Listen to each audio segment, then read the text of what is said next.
பிரியமானவர்களே, இயேசு கிறிஸ்துவின் நாமத்தில் உங்களுக்கு என் அன்பின் வாழ்த்துக்கள்.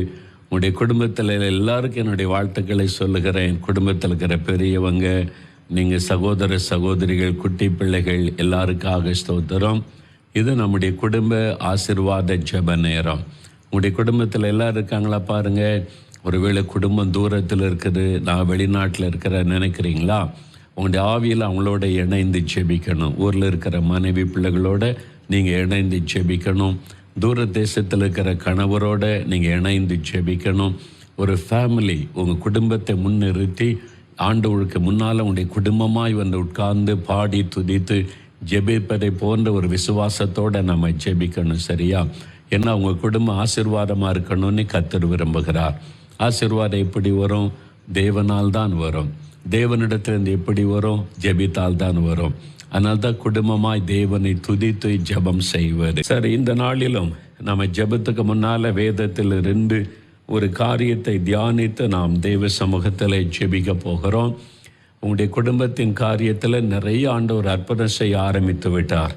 ஏன்னா இப்போ நீங்கள் கருத்தாக ஜெபிக்க ஆரம்பிச்சிட்டீங்க. முன்னால் ஏதோ கடமைக்காக ஒரு ஜெபம் அப்படி அல்ல. இப்போ கருத்தாக குறிப்பாக நீங்கள் ஜெபிக்கிறீங்கல்ல, ஆண்டவரிடத்தில் விண்ணப்பம் பண்ணீங்க, ஆண்டவர் பதில் கொடுத்தார்ல. நீங்கள் ஆலோசனை கேட்டீங்க, ஆண்டவர் ஆலோசனை கொடுத்து நடத்துகிறாருல்ல. அதனால் தொடர்ந்து விடக்கூடாது. அந்த பழக்கத்தை நம்ம ஏற்படுத்தி கொள்ளணும். சரியா? சரி, ஈசாக்கு ரெபேக்காள் அந்த குடும்பத்தை பற்றி தான் நம்ம சில வாரங்களாக தியானித்து கொண்டே வருகிறோம்.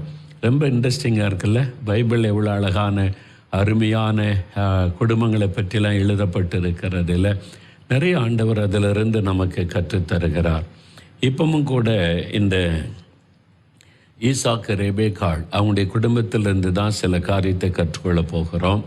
அதில் முதலாவது ஈசாக்கு அவருடைய வாழ்க்கையிலிருந்து சில காரியம் புருஷர்கள் அதை கற்றுக்கொள்ளணும். நம்ம ஒரு புருஷர்கள் அப்படின்னு சொன்னால் அவன் தான் குடும்ப தலைவர் இல்லை? புருஷன் குடும்பத்துக்கு தலையாக இருக்கிறான், மனைவிக்கு தலையாக இருக்கிறான்னு சொல்லப்பட்டு இருக்கிறாரு. ரொம்ப பொறுப்பானவர்கள். குடும்பத்தினுடைய ரெஸ்பான்சிபிலிட்டிக்கு அந்த கணவன் மேலே இருக்கிறது மறந்துடக்கூடாது. மனைவிக்கு ஒரு பொறுப்பு இருக்கிறது, ரெண்டு பேருக்குமே சம பொறுப்பு இருக்கிறது. ஆனால் ஒரு கணவன் என்று வரும்போது முக்கியமான பங்கு குடும்பத்தில் கணவனுக்கு இருக்கிறது என்பதை கணவர்கள் மறந்துடக்கூடாது. அதனால் முதலாவது ஈசாக்கை குறித்து நம்ம சில காரியத்தை பார்க்கலாம். வரும் நாட்களில் ரெபேக்காளை குறித்து நம்ம பார்ப்போம். ஒரு மனைவியாக அப்படி எப்படி இருந்தால், ரெண்டு பேர் எப்படி இருந்தாங்க, நம்ம வாழ்க்கையில் எப்படி இருந்தால் ஆண்டவர் ஆசீர்வதிக்க முடியும், அதெல்லாம் ஒப்பிட்டு பார்த்து நம்ம தியானித்து அர்ப்பணித்து கொள்ளணும். சரியா? அந்த ஈசாக்கு வாழ்க்கையிலிருந்து ஒரு ரெண்டு காரியத்தை நான் உங்களுக்கு சொல்ல விரும்புகிறேன். சரியா? முதலாவது ஆதியாகமம் 24:67. ஏற்கனவே நம்ம ஒரு முறை தியானிச்சிருக்கிறோம். திரும்ப ஒரு முறை ஞாபகப்படுத்துகிறேன். சில காரியத்தை ஆண்டவர் திரும்ப திரும்ப சொல்லும்போது தான் அதனுடைய மிக முக்கியமான அவசியம் நம்ம புரிந்து கொள்ள முடிகிறது. ஆதியாகமம் 24:67 பாருங்க. அப்பொழுது ஈசாக்கு ரெபேக்காளை தன் தாய் சாராளுடைய கூடாரத்திற்கு அழைத்து கொண்டு போய் அவளை தனக்கு மனைவியாக்கி கொண்டு அவளை நேசித்தான் என்பதாய் வசனம் சொல்லுகிறது. ரெபேக்காளை தன் மனைவி ஆக்கி கொண்டு அவளை நேசித்தான் என்பதாக வேதத்தில் வாசிக்கிறோம். அப்போ தன் மனைவி ஆகிய ரெபேக்காளை ஈசாக்கு நேசித்தான். இதான் முக்கியம். நீங்கள் உங்களுடைய மனைவியை நேசிக்கிறீங்களா? உண்மையான இருதயத்தோடு நேசிக்கிறீங்களா? கொஞ்சம் முறுமுறுப்பு, கொஞ்சம் மன வருத்தம், கொஞ்சம் கசப்பு அப்படி நேசிக்கிறீங்களா? முழு இருதயத்தோடு நீங்கள் நேசிக்கிறீங்களா? யோசித்து பாருங்களேன். நம்ம இதில் நிறைய பேர் அதில் தவறுகிறதுனால தான் குடும்பத்தில் விரிசல்கள் வருகிறது. அது விவாகரத்து வரைக்கும் போய் நிற்கிறது. இந்த அன்பு குறைந்து போகிறதுனால, அன்பு இல்லாததினால தான். அப்போது உங்கள் மனைவியினிடத்தில் நீங்கள் அன்பு கூற வேண்டும் என்பதை வேதவசனம் தெளிவாக சொல்லுகிறாரு. இதே காரியத்தை புதிய ஏற்பாட்டில் வரும்போது நீங்கள் வேதத்தில் திருப்புங்க. எபேசியர் 5ஆம் அதிகாரம். எபேசியர் 5ஆம் அதிகாரத்தில் வேதத்தை திருப்பி பாருங்கள். புதிய ஏற்பாட்டில் 268வது பக்கத்தில் 33வது வசனம், கடைசி வசனம் பாருங்கள். 33வது வசனத்தில் எப்படியும் உங்களிலும் அவனவன் தன்னிடத்தில் அன்பு கூறுவது போல தன் மனைவியினிடத்திலும் அன்பு கூற கடவன். மனைவிக்கு எழுதி இருக்கிறாரு. ஆனால் இன்றைக்கு புருஷர்கள் உணர்ந்து நம்ம எப்படி இருக்கிறோம் என்பதை அறிந்து கொள்ள வேத வசனத்தின் வெளிச்சத்தில் நம்ம ஆராய்ந்து பார்க்கிறோம்.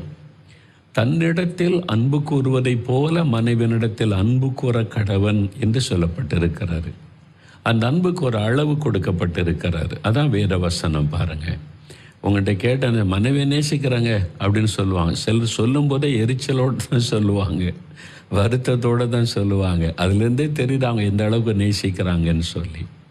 ஆனால் ஆண்டவர் சொல்கிறார், உங்களிடத்தில் நீ அன்பு கூறுவதைப் போல உன் மனைவியினிடத்தில் அன்பு கூற வேண்டும். முதல்ல உங்களை நேசிக்கிறீங்களா? நீங்கள் உங்களை நேசிக்கிறீங்களா? நிறைய பேர் தங்களை நேசிப்பாங்க, ஆனால் மற்றவங்களை நேசிக்க மாட்டாங்க. நிறைய பேர் தங்களையே நேசிக்க மாட்டாங்க, அதனால மற்றவங்களை நேசிக்க மாட்டாங்க. ஆனால் ஆண்டவர் சொல்லுகிறாரு, நீ உன்னிடத்தில் அன்பு கூறுவதைப் போல உன் மனைவியினிடத்திலும் அன்பு கூற வேண்டும் என்று ஆண்டவர் சொல்கிறார். இப்போ நீங்கள் யோசித்து பாருங்கள், உங்களை நீங்கள் நேசிக்கிறீங்க இல்லை? உங்களுடைய சரீரத்தை குறித்து கவனமாக இருக்கிறீங்க, உங்களுக்கு தேவையானதை குறித்தெல்லாம் வீட்டுக்குள்ளே ரொம்ப ஜாக்கிரதையாக இருக்கிறீங்க.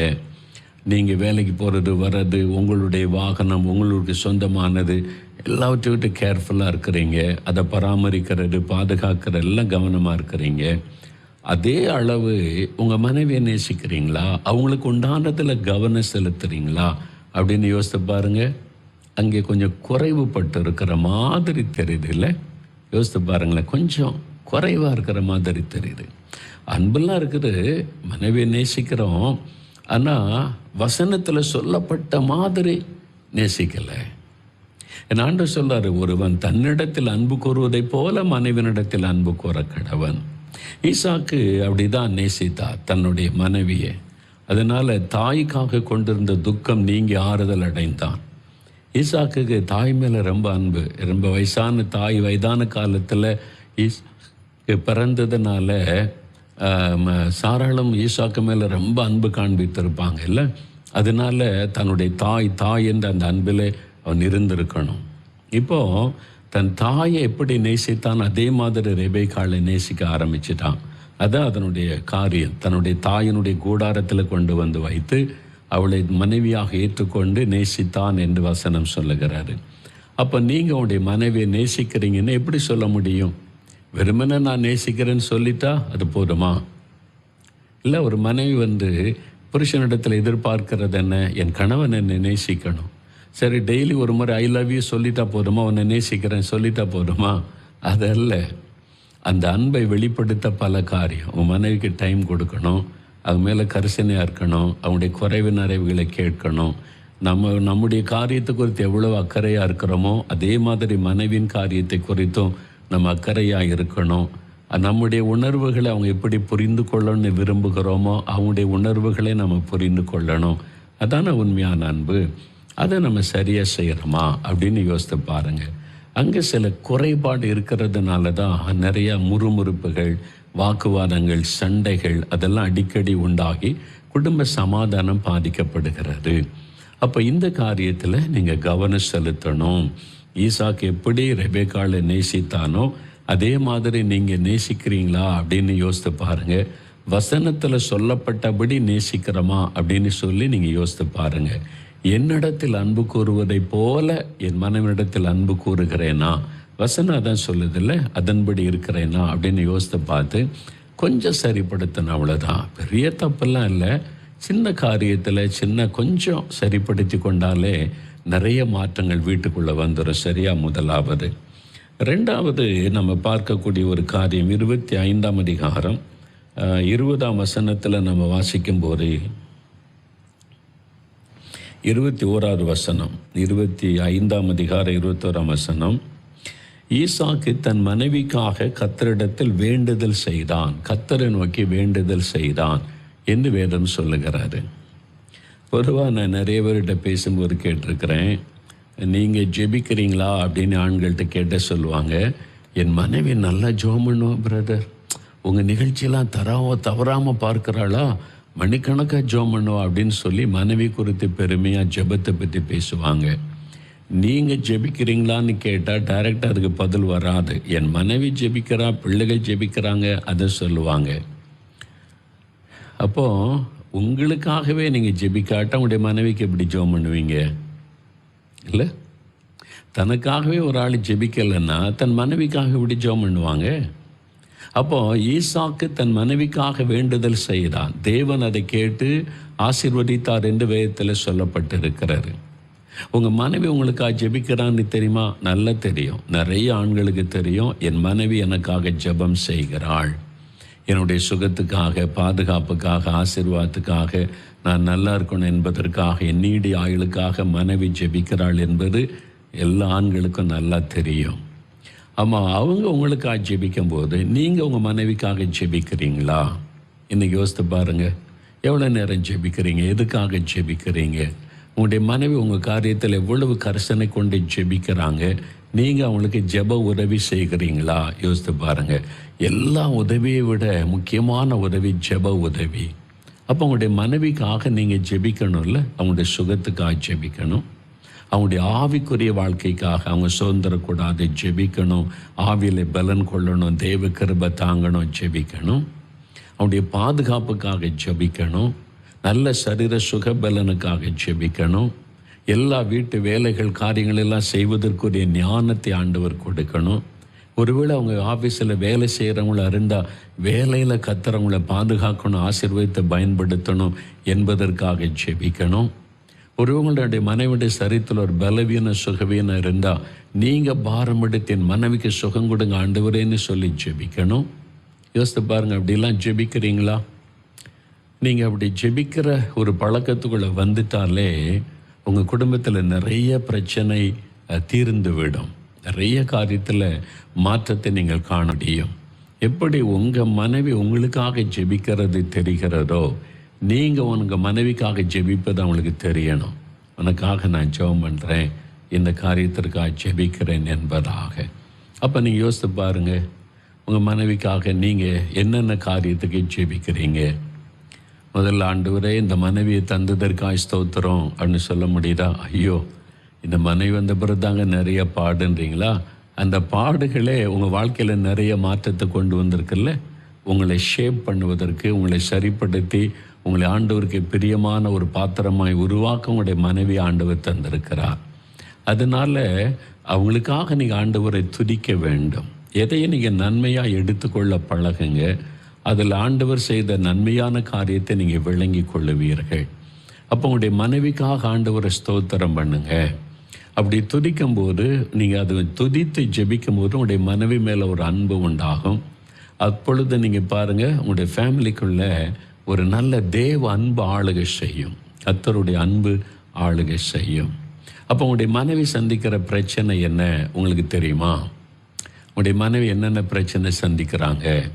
ஆவிக்குரிய காரியத்தில், சரீர காரியத்தில், ஃபேமிலியை ரன் பண்ணுவதில், அல்லது அவங்க ஒரு வேலை செய்கிறாங்க, ஒரு பிஸ்னஸ் செய்கிறாங்க, வெளியிலே அவங்க போயிட்டு வர்றாங்க, அவங்களுக்கு என்னென்ன பிரச்சனை இருக்குதுன்னு அவங்களுக்கு தெரியுமா? அதை நீங்கள் கேட்டு அவங்களுக்காக நீங்கள் ஜெப உதவி செய்வது. சரி, நான் ஜெபிக்கிறேன், இதெல்லாம் ஆண்டவர் மாற்றி தருவார். ஆஃபீஸில் இப்படி பிரச்சனைங்க, ஆஃபீஸ்க்கு போகிறதுக்கு ஒரு மாதிரி இருக்குன்னா நீங்கள் என்ன பண்ணணும்? நான் ஜெபிக்கிறேன், ஆண்டவர் அந்த சூழ்நிலையை மாற்றுவார், பயப்படாத. ஒரு ஆறுதல் படுத்தி ஜெபத்தில் தாங்கும்போது என் கணவர் எனக்காக ஜெபிக்கிறார் என்பதே ஒரு மனைவிக்கு ஒரு பெரிய சந்தோஷம். அப்போ நீங்கள் அவங்களுக்காக ஜெபிக்கும்போது ஆண்டவர் உடனே கேட்டு அற்புதம் செய்கிறார். ஈசாக்கை ஜெபித்த போது கர்த்தர் ஆசீர்வதித்தார் என்று வேதத்தில் பார்க்கிறோம். அப்போ நீங்கள் ஜெபிக்கும்போது ஆண்டவர் உங்களுடைய குடும்பத்தில் அற்புதம் செய்வார், உங்களுடைய மனைவியினுடைய வாழ்க்கையில் அற்புதம் செய்வார். அது ஒரு பெரிய பலனாக இருக்கும். அப்போ இதைத்தான் நம்ம ஈசாக்குடைய வாழ்க்கையில் அறிந்து கொள்ளுகிறோம். ஒரு கணவனாக முதலாவது தன் மனைவியை தன்னை போல நேசிக்கிறார், அப்படிதான் வசனம் சொல்லுகிறாரு. ரெண்டாவது, தன்னுடைய மனைவிக்காக அவர் ஜெபம் செய்கிறார். ஒருவருக்காக ஒரு ஜெபியுங்கள் என்ற வார்த்தையின்படி நீங்கள் இன்றைக்கு ஆண்டவரிடத்தில் இன்றைக்கு நீங்கள் ஜெபிக்கணும். என் மனைவிக்காக நான் ஜெபிக்கிற ஆண்டவர்னு முதல்ல ஸ்தோத்திரம் பண்ணுங்க. அவங்களுடைய என்ன தேவையில் இருக்கிறாங்களோ அந்த காரியத்தில் அற்புதம் செய்ய ஜெபம் பண்ணுங்க. உடனே நீங்கள் ஆசீர்வாதமான மாற்றத்தை நீங்கள் பார்ப்பீங்க. அவங்க வியாதியில் இருக்கிறாங்க, பலவீனத்தில் இருக்கிறாங்க, படுக்கையில் இருக்கிறாங்களா, மற்றவங்களை ஜெபிக்க சொல்லுவதை விட நீங்கள் ஜெபம் பண்ணுங்க, ஆண்டவர் உடனே அற்புதம் செய்வதை நீங்கள் காண்பீர்கள். அப்போ உங்களுடைய ஜெபத்தினால உங்களுடைய மனைவியை நீங்கள் தாங்கணும். உங்களுடைய ஜெபத்தை கேட்டு தேவன் அற்புதமான சுகத்தை, விடுதலையை உங்களுடைய மனைவிக்கு தருவார். எந்த அளவு நீங்கள் ஜெபிக்கிறீங்க, நீங்கள் துக்கப்பட்டுக்கிட்டே கஷ்டப்பட்டுக்கிட்டே சும்மா இருந்தால் போதாது. உங்களுடைய ஜெபத்தை தேவன் எதிர்பார்க்கிறார். அப்போ நீங்கள் ஜெபிக்கணும். இப்போ நம்ம ஜெபிக்க போகிறோம், சரியா? நீங்கள் ஈசாக்கு குடும்பத்தை போல ஆண்கள் இன்றைக்கு முக்கியமாக நீங்கள் ஜெபிக்க போகிறீங்க. உங்களுடைய மனைவிக்காக ஜெபிக்க போகிறீங்க. நான் என் மனைவியை நேசிக்கிற ஆண்டவரே நீ சொல்லி ஜெபிக்க போகிறீங்க. ஆண்டவர் அந்த ஜெபத்தை கேட்டு அற்புதம் செய்ய போகிறார். உடைய மனைவியை சுகமாக்க போகிறார், பலன் கொடுக்க போகிறார். அவங்களுக்குள்ள ஒரு ஆவிக்குரிய சுபாவம் வேணும்னு அதுக்கு ஜெபம் பண்ணுங்க. என் மனைவிடத்தில் இப்படி ஒரு கோபம் இருக்குது, எரிச்சல் இருக்குது, இந்த மாதிரி சுபாவம் குடும்ப சமாதானத்தை பாதிக்குன்னா நீங்கள் பாரம் எடுத்து ஜெபிங்க. உடைய மனைவிக்குள்ள மாற்றத்தை ஆண்டவர் உண்டாக்கி விடுவார். அந்த சேஞ்சஸை நீங்கள் பார்ப்பீங்க. ஜெபிக்கலாமா? முழங்கால் படியிடுங்க. இப்போ ஆண்டவரிடத்தில் ஜெபிக்கலாம். முதல்ல இந்த காரியத்துக்கு ஜெபித்த பிறகு உங்களுடைய தேவைகளுக்காக எல்லாம் ஜெபிக்கலாம். ஜெப குறிப்புகளை நீங்கள் வச்சுருக்கிறீங்க, அதை வைத்து ஜெபிக்கணும்.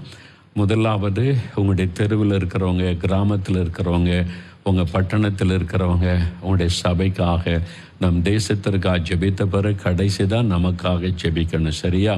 நாம் ஜெபிக்கலாம். தகப்பனே, நாங்கள் எல்லாரும் ஒரு மனதோடு ஜெபிக்கிறோம். இந்த குடும்பத்தோடு இணைந்து நான் ஜெபிக்கிறேன் அப்பா.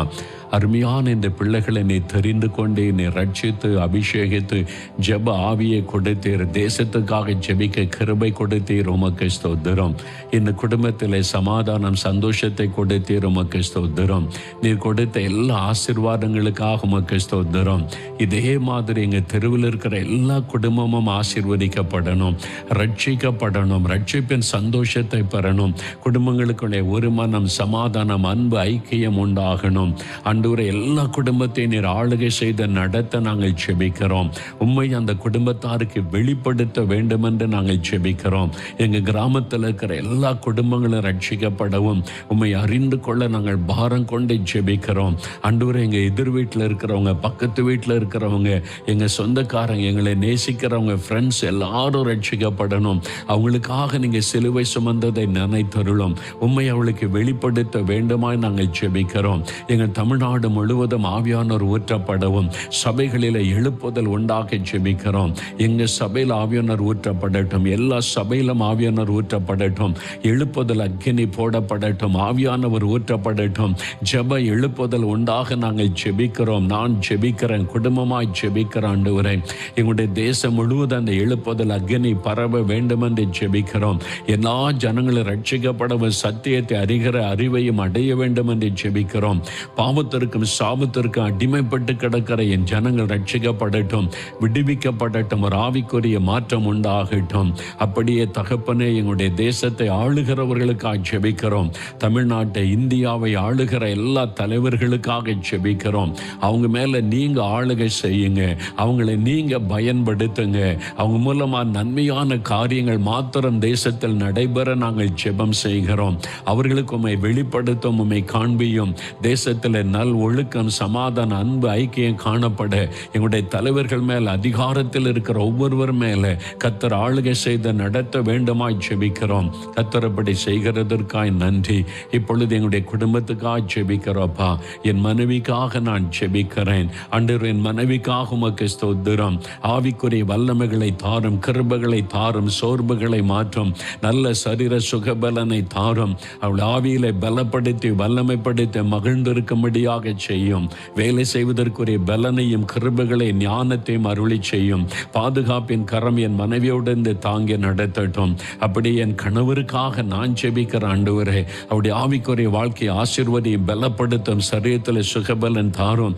பிஸ்னஸ் செய்ய, வேலை செய்ய கிருபையை பலனும் கூட. குழந்தைகளை ஆசீர்வதியும், பிள்ளைகளுடைய படிப்பில் ஆசீர்வதியும், ஞானத்தின் ஆவியினால் நிரப்பும், படிப்பில் சிறந்து விளங்க கிருபை தாரும். வீட்டில் இருக்கிற பெரியவங்களை எல்லாம் ஆசீர்வதியும். எங்கள் குடும்பம் இயேசுவின் நாமத்திற்கு சாட்சியாக இருக்கும்படி ஒவ்வொருவரையும் ஆசீர்வதியும். கத்தரப்படி ஆசீர்வதிக்கிற அன்பிற்காக உமக்கு ஸ்தோத்திரம் ஸ்தோத்திரம். இந்த வாரத்தில் எங்களுக்கு இந்த காரியத்தை நிறைவேற்றி தாரும். இந்த காரியத்தில் அற்புதம் செய்யும். இந்த தேவைகளை சந்தியும். ஆண்டவரே, குடும்பத்தில் இருக்கிற குறைவுகளை நிறைவாக்கும். திருமண காரியத்தை வாய்க்க பண்ணும். கற்பத்தின் கனி அருளி செய்யும். எந்தெந்த குடும்பத்தில் குறைவு இருக்கிறதோ அங்கெல்லாம் நிறைவான ஆசீர்வாதம் உண்டாகட்டும். இயேசு கிறிஸ்துவின் நாமத்தில் ஆசீர்வதித்து ஜெபிக்கிறேன் பிதாவே. ஆமேன் ஆமேன். என் ஆத்துமாவே கர்த்தரை சோஸ்தரி, என் முழு உள்ளமே அவருடைய பரிசுத்தமுள்ள நாமத்தை சோஸ்தரி. என் ஆத்துமாவே கர்த்தரை சோஸ்தரி, அவர் செய்த சகல உபகாரங்களை மறவாதே. ஆமேன் ஆமேன். பிரியமானவர்களே, ஆண்டவர் ஜெபத்தை கேட்டார். அப்போ இதே மாதிரி நீங்கள் தொடர்ந்து ஜெபம் பண்ணுங்க. ஒருவருக்காக ஒரு ஜெபிங்க. ஒரு கணவன் மனைவிக்காக ஜெபிக்கணும், மனைவி கணவனுக்காக ஜெபிக்கணும். அப்படி ஒருவரை ஒருவர் ஜெபத்தில் தாங்கும் போது குடும்பத்தில் தேவ சமாதானம். யாருடைய உள்ளத்துக்குள்ளும் பிசாசு நுழைய முடியாது. கர்த்தருடைய பிரசன்னமும் பாதுகாப்பும் இருந்து அழகாய் நடத்தும். அவ்விதமாய் தேவ ஆசீர்வாதம் உடைய குடும்பத்தில் நிலைத்திருக்க உங்களை வாழ்த்துகிறேன். இந்த வாரத்தில் நீங்கள் வேண்டிக் கொண்ட காரியத்தில் அற்புதம் நடக்கும். விசுவாசத்தோட அற்புதத்தை எதிர்பாருங்க. ஆசீர்வதிக்கப்படுவீங்க. ஆமேன் ஆமேன்.